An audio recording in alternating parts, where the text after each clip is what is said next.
નમસ્કાર મિત્રો, તમારી પોતાની ચેનલ ગુજરાતીમાં તમારું ખૂબ ખૂબ સ્વાગત છે। આજે આપણે આ 5 વ્યક્તિઓ વિશે જાણીશું તેમને ક્યારેય ખાલી હાથે ઘરેથી ન જવા દો। બધા ધર્મોમાં દાનને ખૂબ જ મહત્વ માનવામાં આવે છે। તે માત્ર રિવાજ કે પરંપરા જ નથી, ધાર્મિક શાસ્ત્રો અનુસાર એવું પણ માનવામાં આવે છે કે જ્યારે કોઈ વ્યક્તિ દાન કરે છે ત્યારે તેના પ્રભાવથી તેને ઇન્દ્રિય શક્તિમાંથી મુક્તિ મળે છે। શાસ્ત્રો અનુસાર જીવનમાં સુખ, સમૃદ્ધિ અને તમામ મનોકામનાઓની પૂર્તિ માટે દાન એ મહાન પૂર્ણ માનવામાં આવે છે। માનવામાં આવે છે કે દાન કરવાથી વ્યક્તિના અનેક પાપો નષ્ટ થાય છે અને મૃત્યુ પછી સ્વર્ગની પ્રાપ્તિ થાય છે।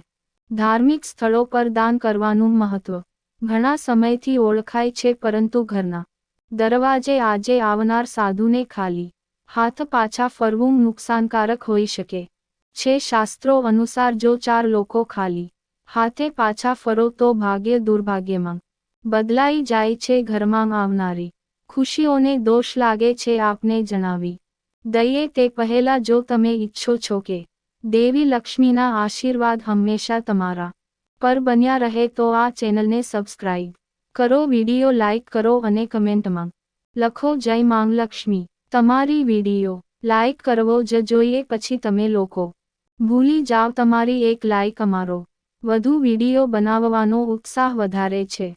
ચાલો જાણીએ કે તે 5 લોકો કોણ કોણ છે। નંબર 1, કિન્નર। જો કોઈ વ્યંઢળ તમારા ઘર, ઓફિસ કે દરવાજે આવે તો તેને ખાલી હાથે પાછા મોકલવાની ભૂલ કરશો નહીં। એવું માનવામાં આવે છે કે વ્યંઢળોને દાન કરવાથી કુંડળીમાં બુધ ગ્રહનો દોષ દૂર થઈ જાય છે। જ્યોતિષ શાસ્ત્રો અનુસાર વ્યંઢળોને બુધ ગ્રહનું પ્રતીક માનવામાં આવે છે। એટલું જ નહીં, તેમની સાથે કરવામાં આવતી સારવારની આપના જીવન પર પણ ઊંડી અસર પડે છે। તેથી ભૂલથી પણ ક્યારેય નપુંસકોનું અપમાન ન કરવું જોઈએ। જો તમે તેમને દાન આપવા માંગતા ન હો તો તેમને ન આપો, પરંતુ તેમની સાથે દુર્વ્યવહાર ન કરો।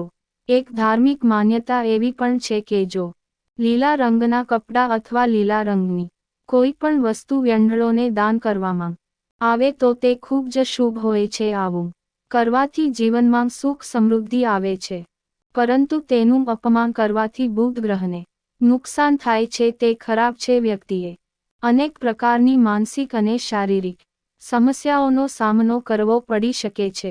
બુધ ગ્રહને ભાગ્યનો કારક માનવામાં આવે છે, તેથી વ્યક્તિએ તેનું દાન અવશ્ય કરવું જોઈએ। શક્ય હોય તો લીલા રંગની કોઈ વસ્તુનું દાન કરવું જોઈએ। નંબર 2, સંત મહાત્મા। શાસ્ત્રો અનુસાર જો કોઈ સંત કે મહાત્મા તમારા દરવાજે આવે તો હંમેશા તેમની સાથે નમ્રતાથી વર્તજો। જો તમારે તેમની પાસેથી થોડું જ્ઞાન મેળવવું હોય તો અવશ્ય મેળવો, અથવા તેમને આદર્શ સ્વરૂપે જે પણ શક્ય હોય તે દાન કરો અને તેમના ચરણસ્પર્શ કરો અને તેમના આશીર્વાદ મેળવો। તમારા દરવાજેથી ખાલી હાથે પાછા ફરવાને બદલે એવું માનવામાં આવે છે કે જો કોઈ સંત મહાત્મા કોઈનો દરવાજો ખાલી હાથે છોડી દે તો તેના જીવનમાં મુસીબતો સિવાય કંઈ જ આવતું નથી। સંત મહાત્માને ક્યારેય ખાલી હાથે પાછા ન જવા દો। નંબર 3, જો કોઈ વિકલાંગ, અશક્ય કે અસહાય વ્યક્તિ હોય તો મદદ માટે ઘરના દરવાજે આવે તો તેની મદદ કરવી જ જોઈએ। શાસ્ત્ર અનુસાર આવા લોકોને શનિ રાહુનું પ્રતીક માનવામાં આવે છે। તેમને દાન કરવાથી ક્રૂર ગ્રહોના પ્રકોપથી બચી શકાય છે। શાસ્ત્રમાં કહેવાયું છે કે જો જન્મ કુંડળીમાં શનિદોષ હોય તો જીવનમાં હંમેશા કેટલીક પરેશાનીઓ આવે છે, પરંતુ ક્યારેક એવું પણ બને છે કે આપણે જીવનમાં બધું બરાબર કરી રહ્યા છીએ, પરંતુ તેમ છતાં પણ દુઃખ અને પરેશાનીઓ ઓછી થવાના કોઈ સંકેત નથી। તો ધ્યાન રાખો કે તમે પણ તમારા દરવાજામાંથી કોઈ જરૂરિયાતમંદ વ્યક્તિને ખાલી હાથે લઈ જઈ રહ્યા છો કે પછી કોઈ જરૂરિયાતમંદ અને અપંગ વ્યક્તિને પાછા મોકલી રહ્યા છો તો ધ્યાનમાં રાખો કે તમારે આવું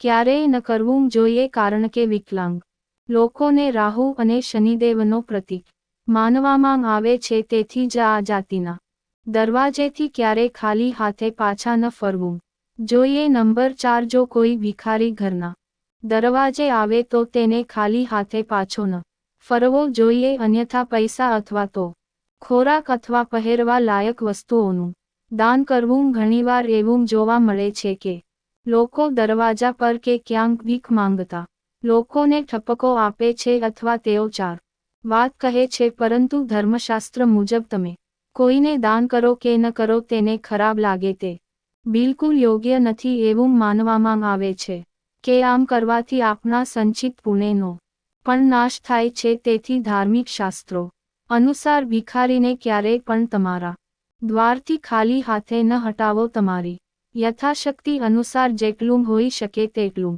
દાન કરવું જોઈએ. જો તમે દાન નથી કરી શકતા તો ક્યારે પણ તેને દુષ્કાળશો નહીં. નંબર 5, ઘરની દીકરી સાસરેથી આવે તો તેનું ક્યારે અપમાન ન કરવું જોઈએ. તેને તેની ઈચ્છા મુજબ જેટલું થઈ શકે એટલું દાન કરવું જોઈએ. કેટલાક ઘરોમાં એવું બને છે કે જ્યારે દીકરી આવે છે ત્યારે ઘરના લોકો તેની સાથે મારપીટ કરવા લાગે છે. આવું કરવાથી તમારા ઘરમાં ગરીબી રહે છે. જ્યારે તમારા ઘરની દીકરી અપમાનિત થઈને તમારું ઘર છોડીને જાય છે તો તમારા ઘરની લક્ષ્મી પણ તમારાથી ગુસ્સે થાય છે અને જતી રહે છે. એટલે જ ઘરની દીકરીનું ક્યારેય અપમાન ન કરો. આનાથી ઘરની ખુશીઓ બગડે છે અને સમૃદ્ધિ પણ કાયમ માટે જતી રહે છે. મારા વહાલા મિત્રો, આપેલી માહિતી કેવી લાગી કમેન્ટ કરીને જરૂર જણાવશો. જો તમે ચેનલ પર નવા છો તો ચેનલને સબસ્ક્રાઇબ કરો, વિડીયોને લાઇક કરો, શેર કરો અને કોમેન્ટમાં જય શ્રી કૃષ્ણ લખવાનું ભૂલશો નહીં. કાલે મળીશું નવા વિડીયો સાથે. ત્યાં સુધી જય શ્રી કૃષ્ણ.